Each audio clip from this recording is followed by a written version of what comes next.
What's up guys, Marco here back with another video, and today we're talking about one of the hottest topics in eCom and dropshipping, and also especially if you are using Google Ads, because we talk about product research for your Google Ads campaigns, so for your online store. And it doesn't matter if you run a niche store or a general store, okay? So in today's video, basically we discussed three separate things.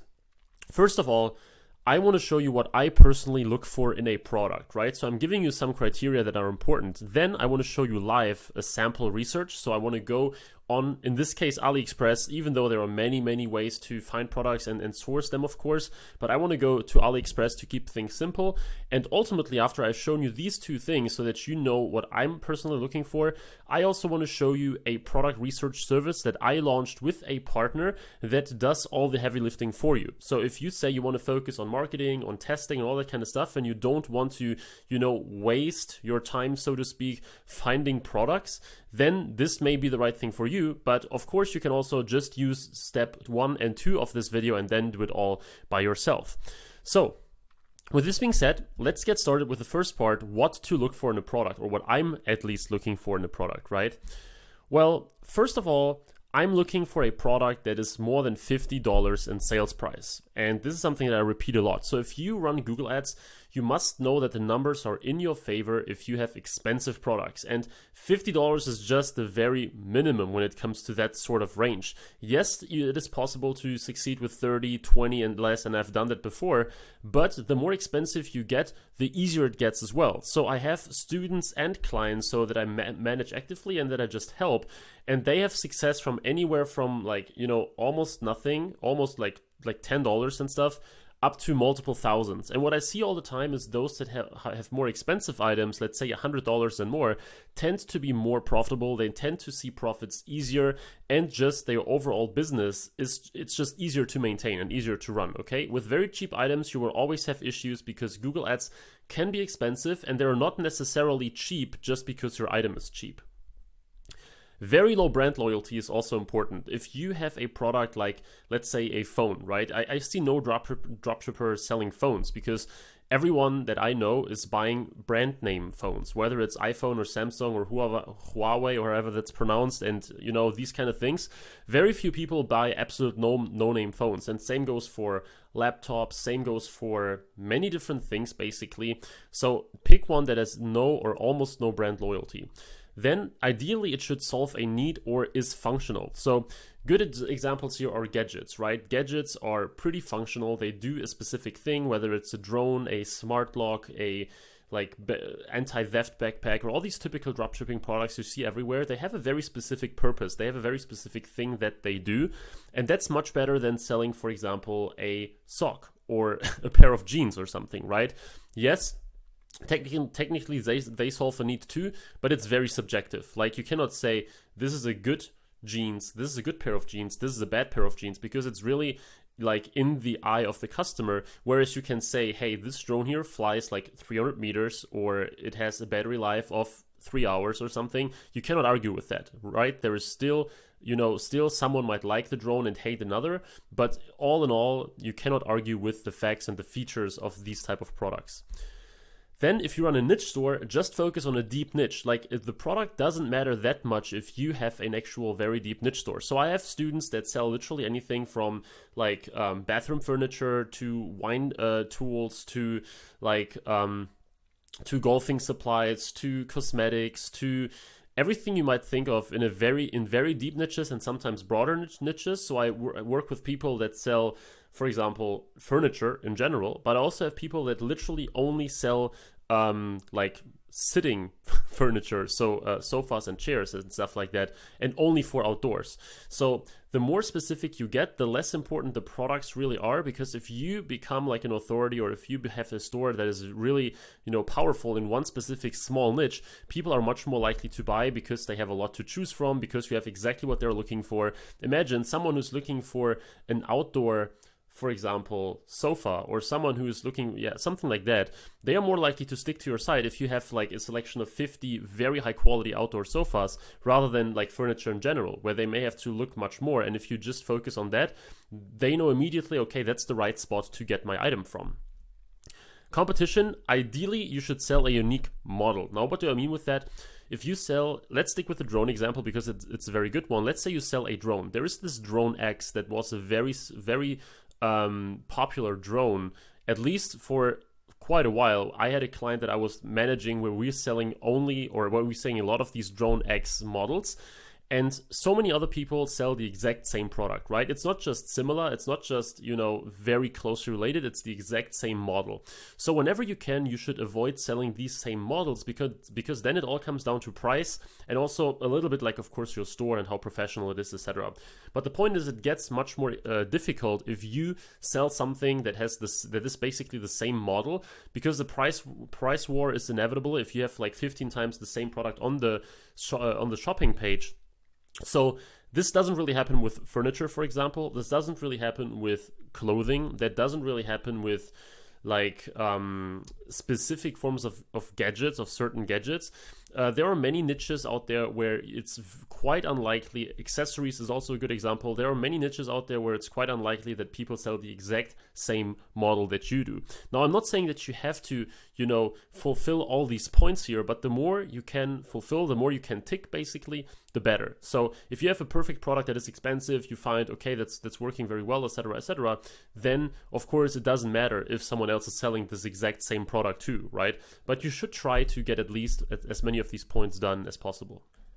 And then we have number 6, which is competition less is more, which is not really a surprise, right? The less competitors you have, the better. But I see a lot that people are actually doing it the other way around. I see a lot of people that want to have some sort of validation, like someone else is selling the product. That probably means, there is a market for that. When in reality, I believe that there is a market for almost any product, and it's always better to have less competitors than just like looking what the others are doing. If they are selling it well, then you should do that too. That's very common in the dropshipping space, that people are modeling what others are doing. Oh, this product is getting 10,000 sales a day, I have to jump on it. But in reality, these are the products where people are spending massive ad dollars already, and you are just getting into a price war with those people, instead of trying to like create your own successful niche or product or something, right? So when you see that your product is just sold by 3 other people on Google Shopping, or 2 or 5, which is also quite a few, or quite low, this is a very good sign for me, because you only pay for somewhat relevant people anyway, right? It's not that you have to pay Google up front and then hope that someone is searching for your product, and if not, like, you wasted your money. You only pay for a click anyway, and as long as there are people that are searching for, that are using relevant queries to find your product, then it's almost always a good thing to have low competition. This means they have only you and maybe 2 others to choose from, instead of you and like 30 others. So that's extremely powerful. Whenever possible, you should look like at a product. Okay, when you use the main search query to find this product, are there a lot of people that are actually selling it? And if you see that there are not like 5 pages or something, as it's normally the case, this is a very good sign, and you should definitely at least try the product out.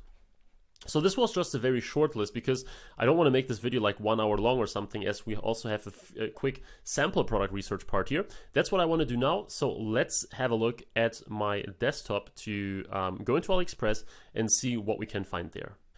All right, so here we are looking at AliExpress, and I want to now do a little research, just a sample, maybe both for a normal, like everyday general store product, as well as maybe like a niche store, like how to find something niche store related, basically, okay? So when we go through this site right here, and we see already great recommendations, some breast sort of whatever this is, as well as some tools for robbing a bank. So that looks like a great recommendation feed to me here already. We see that, first of all, what I always recommend is when you look for products, get an inspiration on the homepage first. And you can scroll, like literally what some people I know do. I used to do it some time ago. You can just go through the through the homepage and just keep scrolling until literally nothing more comes up, okay? So you can just go through there, because there are some really interesting hot products. And I'm definitely not the person who's always just looking for the absolute best sellers. And of course, you will find a lot of bestsellers here. But you will find also a lot of inspiration that you can, have a look at, and then see whether it's actually a good fit for you. So if you have a general store, of course, you can test anything. And then it's getting pretty like wide. So what I recommend in this case is to just still go to certain categories and see if there is something interesting for you, because you can literally pick anything, and if you just like think about random stuff, it doesn't work. So let's say we go into, for example, the, I don't know, consumer electronics space, okay? So guys, this here is not prepared or anything. I'm literally just going through this right now with you in hoping that I will find something that makes at least a little bit of sense. So let's say we go with something smart, because that's always like quite interesting. And I've, had quite a bunch of success when it comes to gadgets and smart related things. So now we see so much stuff here. There are 49,000. Here's the first thing. We talked about the price, right? So when you set a minimum price, for example, let's say $25, we are looking at products that are most likely sellable for like $50 or more, right? If we go with products that cost us $5, it's very unlikely that we can sell them for 50. If we find products that cost us 25 or 30 or something like that, it's much, much more likely. When I want to get inspirations, I'm normally not limiting myself to certain star ratings or something, because not just because they have a good star rating means they offer like awesome, unique products, right? You can always have a look at the best supplier of a product later on, but start by just finding one in the first place. So IP camera, audio intercom, night vision, whatever. I think on the first side, this looks super technical. Like, okay, that's probably not really a good idea. Let's just go back, because this seems like it's more some sort of technical thing over here. And AliExpress for me lately has some issues that I cannot really go, look for categories properly. Let's see what else we can get here that might be interesting for us. So let's see, blocks, action, and toy figures. Okay. Home improvement and tools, power tools, indoor lighting. Let's just go with night lights, okay? So night lights, let's see what we have here. Toilet seat, luminaria, lamp motion sensor.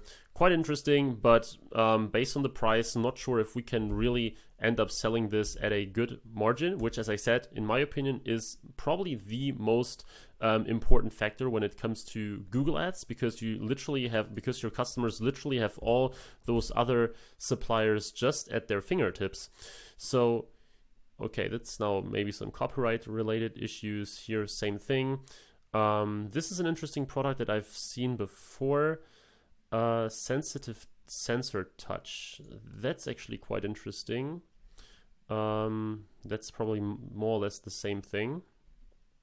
Yeah, I've actually seen that in some sort of ad, and I'm not sure exactly where that was, but let's see. Night lamp. So basically what it does, I think if you like touch these tiles, then they like turn on. Night lamp touch sensitive sensor. Yeah, internet is awesome again. Yeah, so you just like have to hover over these, and maybe they are even better for like Facebook, right? Because it's a fairly new, unique product, and I could imagine that this is a product that does pretty well on Facebook if you make a great video ad and you show people that they just have to hover over these tiles.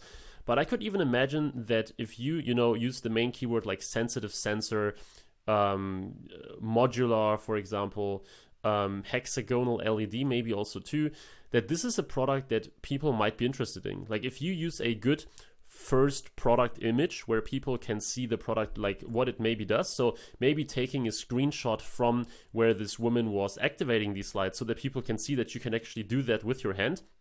This might be a good like product to test on Google Shopping as well. So the point is, guys, when you have something on Google Shopping that normally would be better off on like Facebook or YouTube or something like that, it makes sense to use also a product image that is showing what the product does. So if you just show the product like sitting there in the corner, chances are that people will not realize immediately, hey, that's something special, and your click-through rate may be low. But if you, as I said, take a snapshot literally from, let's go back to that scene, right here, for example, like in the middle of that, of course, the product still needs to be high quality, etc. You have to make sure that you meet Google's criteria here and stuff like that. But this looks way more like exciting and you should at least test that than if you just show the product like in a box or something, right? Or on a white background. So test that out. This can definitely work. And in this case, you could definitely check if a product like this here also makes sense in your store. So this is something that you can absolutely test in a general store. If you have a niche store that is like lighting or furniture related, this might also be interesting for you to check out. Free shipping with ePacket, 20. Okay, so let's just pick one here, 3 pieces with adapter. Of course, people might want to buy a lot of these if they buy this in the first place. Probably 3 is a little bit boring. So if you sell someone like literally a 10 pieces light, maybe you could aim for something like 149 or 129 or something like that needs to be tested, of course. And I would definitely say that this is a product worth trying in your store in that case. All right, and now I want to show you very quickly what a typical competitor research process looks like for me. And guys, what is important here is don't overthink that. So I hear a lot of people asking me, hey, should I aim for 3,000 searches a month? And what if CPCs are 130? And what if I have 7 competitors instead of 3? What we're looking here for is whether there is a lot of competition or not, okay? So for me, the decision at this point at least is binary, because it doesn't make sense to overanalyze and then try to estimate what you would actually sell, because that's absolutely impossible. Instead, we want to say, okay, this product is good to advertise or not, okay? That's what we're aiming for, and that's what we will do right now, because ultimately it all comes down to testing and you never know up front, so we just want to make a good guess here, a very informed guess. So night lamp touch sensitive sensor, I would probably call it something like, first of all, I use iSearch from so that I can search Google as if I was in the United States. Very recommended tool if you don't live in your target market. Let's say night lamp sensor pattern or module. Well, let's go with pattern, right? We go to shopping over here. Here we see one version of that already for $170. Okay, it's 15 pieces. So here, if we buy 10, it was, what was it again? 68, okay, not too bad. And there's another one, quantum lamp LED, hexagonal, whatever. Okay, so these are 3 pieces, okay? They sell 3 pieces for $70, and here 3 pieces cost $27. So chances are that this is actually not that bad of a deal. So it's not that they are super cheap, right? Overstock.com in this case. Of course, you can look at multiple, you can check multiple keywords. So if we go, for example, for that one here, let's see what we get right here. So if we copy literally the title from AliExpress, we don't get any results for this exact product. If we go with night lamp touch modular, there we see it already in the very second spot. And there we see a lot of them, okay? If we look, wow, now we get a lot of these products if we really look for this keyword specifically, okay? But what I noticed is for a lot of different search queries, you don't get this exact product. So if you really look the sort of actual name of it, you will see that there are quite a few, even though I would say the price ranges here are fairly all right. So you can, I would say, compete with that. Here for one piece, 16, of course, that's really cheap. But here we see like literally all price ranges. Now we see a lot of these products, but in this specific case, I could imagine that there are so many ways that people might be looking for this stuff, right? Sensitive and I don't know, motion sensor and modular and light and touch and all that kind of stuff. This is a product where I would say that's okay, because we don't know yet the main keywords people will be using. It's a fairly new product, I assume. It's something, as I said in the beginning, that probably works best with Facebook and like showing people the product in action before they know it exists. But in this case, because there might be so many different keywords and ways to look this product up, I would give it a try, even though right now it seems that there are quite a few competitors selling this thing, at least if we use this certain query here. So you get the idea. I use some of the main queries that I think people will use to look for this product. I type them into Google, I see what comes up. This is one where, if every single query would look like this, I would probably not jump into this product and into this niche right here. But since we looked like a few other search queries up before, and there it looked much better, that's actually something where I would say we can give it a try. You can always like kill the campaign later. You can always stop it later on if you see it doesn't really work out. So interesting product, not too popular yet. I would say check it out, and this is how I do a very simple keyword research, simple product research. Of course, sometimes it's more in depth. Of course, sometimes you have to check more things, but with a general store, it's all a matter of moving quickly, testing quickly. You cannot spend 2 hours on each and every product, right? So sure, if you have a niche store and you want to add like 3 massive products that are really, really like awesome, and you want to make sure that you scale them to the next level, you would probably spend a little more time on keyword research, competitor research, all that stuff. General store, you're trying to move quickly and test a lot. So let's move on. So that's like just one very quick example. As I said, how I do it and how also most of the people I work with do it is by going to a category first, then having your pricing filter, and of course you can set more filters, right? You can, first of all, you can go with a very specific price range. If you don't want to sell too high ticket, then you can also set like a max price. You can go with free shipping. You can do a bunch of things here, but the point is that way you can like manually go through all these categories. It doesn't make sense to try to start from a very far view, like a 10,000 feet view, and then find something. Go in categories, browse through categories. Like if I was looking for a new product right now, I would literally go through that whole category and go. Now you see that a lot of stuff will come up all the time that it's just the same stuff. So also what you can do is sort by newest, because then it may not be a hot seller, it may not be anything like that, but every now and then you find something that is literally unique, that is literally something that not too many people are selling. Now this is a bad example because that's a very common product, but if you let's say spend 10 minutes, 20 minutes, 30 minutes or more on here, chances are that every now and then you will find a very interesting product by doing it that way as well. Sensor light, night light charging, bedroom hallway lighting. No idea what this is, but I would also have a look at that too, for example. So that's AliExpress general store sort of product research. Of course, there's no like absolute magic to it. It's more like a matter of actual work, like putting in the work hours to go through a lot of categories. With a general store, you can literally just go ahead and copy anything that's even slightly interesting. You don't need like massive criteria, right? Just something that's slightly interesting, add it to your store, test it in a new shopping campaign, and you will see pretty early if this actually works or not. So that's very straightforward, of course.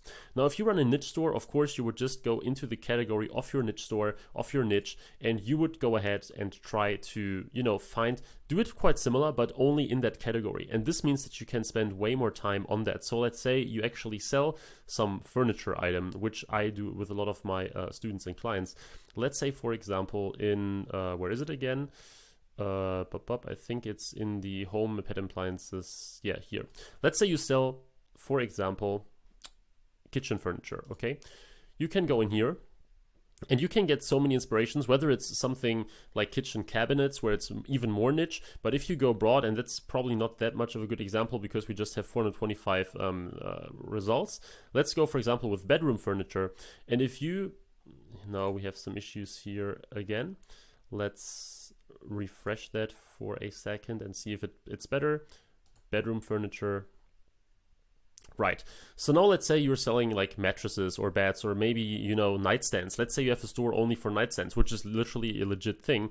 Then you would go through here, of course. You can also go into the nightstands category and you can add a bunch of stuff where you think, okay, that makes sense in your store, right? If you have a modern sort of nightstand store, you would only add modern products, of course. If you sell nightstands in general, then you would do a bunch of stuff. But I recommend that if you have a niche store, that you have a specific topic, a specific theme, so to speak. And that way you can sell these products much more easily because people who go to your store to buy a modern nightstand are much more likely to look at your other products if they're all modern, rather you having 20 different themes and topics and styles, because then chances are they're only interested in that one specific style and not all of them. So that's how to do it when it comes to niche stores, just going into your niche and looking for literally everything. If I was in the nightstands niche and there are 762 results, I would definitely go through every single result that there is right here. And this is definitely the way to go when you have a niche store, because it takes you maybe a couple of hours to really have an in-depth look. But then you have, you can go to other sources, Alibaba, you can check other things, dhgate.com, you literally Google it as well, or work with US suppliers, and then you have a lot of ideas and inspirations. So let's actually move to the third part. As I said, I want to keep this video fairly straightforward, and I think we're running pretty long already. I want to go to the third part for those of you that don't want to do the work themselves, that want to focus on other parts, on marketing, on advertising, on store improvement, etc. Because I know product research is not always the most exciting part of this whole thing. So let's go back to the presentation, and I want to very quickly just show you what this third part basically is. All right, and now the last part of this product research video is about our ready-to-go product research service. For those of you, as I said, that are too lazy, that don't want to do it, or whatever else, this may be something worth testing for you. And basically, the tool is called, or the service is called Product Hook. And you see here a screenshot from the inside of the Product Hook service. So basically you get 3 products daily that you can test. So here you see September 1st, 2nd, 3rd, 4th, and you also see August where we launched. And we sent you 3 products every single day specifically for Google Ads that are worth testing. So these are products that meet the criteria I just mentioned. At least, we try to meet as many of them as possible, but of course it's always kind of depends. And these are products where we give you the instructions for. So what is a good title, a good description? What are some relevant tags for this product? What are some, what is a relevant target group? So we give you basically everything made or everything ready for you to test specifically for Google Ads. So most product research sort of tools out there are specifically for Facebook ads, or they are very broad. This one has Google Shopping in mind. So if you're using Google Shopping or you want to use it, this is a tool for you. And also, last but not least, the tool comes with like tutorials and helps. We also do regular small Q&As where you can ask questions about Product Hook, but also about like eCom and Google Ads in general. And basically this tool, if you are selling, especially in a general store, but also for a niche store, this can be helpful because, we want to go more into a direction where you can choose your own niche and then you get products specifically for that. Right now, we kind of mix it up. So for every niche, there is something useful. But basically, this tool takes all the workload of doing what I just showed you from you. So yes, you can definitely do that. And you can also do product research on top of that. But this really helps so that you can focus on like testing, on structuring your campaigns, improving your store, basically the things that really take your conversion rates to the next level, while we do the heavy lifting for you of finding those products. Basically, the method that we use, as I said, is what I did, plus also what has worked for us. So we are working in a team to make sure that we can actually deliver 3 high quality products a day, because obviously we cannot do this fully by ourselves only. But then you can just log in a membership area and you can like pick the products that work for you. You can test them, put them into your campaigns, and you're good to go. Now, one thing that I hear a lot is that these products are super saturated, right? Well, first of all, if you join, you have access from what's like 2 products that are shown there. And basically, we always encourage people that you can test or start with the products that the way we show you, like with the descriptions, etc. But at some point, if it works for you, then of course it makes sense to customize it and improve it and make it your own. Plus, of course, not everyone is testing every single product. As I said, some people run niche stores. They're only interested in one particular type of product. Other people are, for example, not really like, they don't want to test that often. So maybe they just test once a week. They just test once every 2 weeks. And they create a campaign where they pick the products that they like most. So the chance that just because of Product Hook, you are facing massive competition on Google Shopping is pretty low, especially now in the beginning where we're still a fairly small group of people. So especially if you decide to join now, this will of course be as beneficial as it can possibly get for you, because we're still running in a small group basically, not to mention of course things like the early bird discount and the early bird price. So I just wanted to give you a quick look now on the Product Hook page so that you know how it looks like. So here you can see it, Product Hook, receive ready to test Google Shopping products daily. And here you see the page where you can find some more information about it, some results that people had with Product Hook, a more in-depth FAQ. We also at this point offer a free trial where you get access to 3 products for free. So just go to the page producthook.com producthook.io or click the link in the description where you find more information about Product Hook, what it does, how it can help you, why it's powerful, and you can get the free trial as well so that we can send you 3 very interesting products that you might test in your store right away. So yeah, with this being said, I hope this video on product research was helpful for you, whether you decide to go with Product Hook or not. I hope in both cases this was a helpful video for your business, especially of course, or pretty much only if you use Google Ads. Let me know in the comments how you are doing product research right now. Like, this may have looked fairly simple what I do, but actually that's a pretty good way to not miss on relevant products. And there is no perfect way to do it. There is just, better ways or even better ways, or time consuming ways, less time consuming ways. Let me know in the comments how you do it, if you don't mind sharing, of course. And if you enjoyed this video, I would appreciate if you leave a like below. And of course, also if you subscribe to this channel to not miss on any videos like these. So thanks a lot for watching, guys. I really hope you got some value out of here today, and I'm looking forward to see you in the next video as well. Thanks for watching, and bye-bye.